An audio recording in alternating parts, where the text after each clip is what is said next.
জ্যান্ত তেলাপিয়া মাছের ঝোল আলু দিয়ে। মাছ যদি ভালো হয় তাহলে মাছের ঝোলেরও স্বাদ কিন্তু দ্বিগুণ বেড়ে যায়। এইভাবে জ্যান্ত তেলাপিয়া মাছ আলু দিয়ে রান্না করে পাতলা ঝোল খেয়ে দেখো, গরম ভাতে যেন একটা আলাদাই শান্তি লাগে। তার জন্য তেলাপিয়া মাছটা ভালো করে ধুয়ে পরিষ্কার করে জল ঝরিয়ে নিয়েছি। এবার মাছের মধ্যে পরিমাণ মতো নুন আর হলুদ দিয়ে মাছটা ভালো করে মেখে রাখবো। মাছটা মাখার সময় কিন্তু খেয়াল রাখবে, আলতো হাতে মাখবে, কারণ তেলাপিয়া মাছের কাঁটা খুব শক্ত হয়, এর ফলে হাত কেটে যেতে পারে।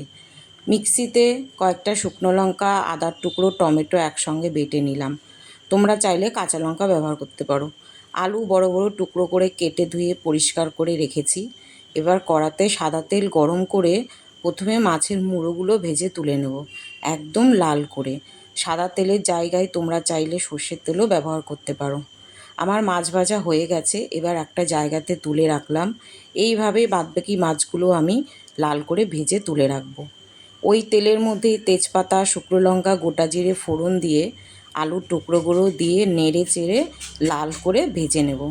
আলু লাল করে ভাজা হয়ে এলে মিক্সিতে যে বাটা মশলাটা করে রেখেছিলাম সেই মশলাটা দিয়ে নেড়ে চেড়ে একদম কষিয়ে নিতে হবে। অল্প মশলা ধোয়া জল দিয়ে স্বাদ মতো নুন দিয়ে দিলাম, আর পরিমাণ মতো হলুদ গুঁড়ো দিয়ে দিয়েছি। অল্প চিনি দিয়েছি টমেটোর টক ভাবটা ব্যালেন্স করার জন্য। সব কিছু দিয়ে নেড়ে চেড়ে 1 চামচ জিরে গুঁড়ো দিয়ে দিলাম। এবার ঢাকা দিয়ে দেবো আলুটা সেদ্ধ হওয়া পর্যন্ত।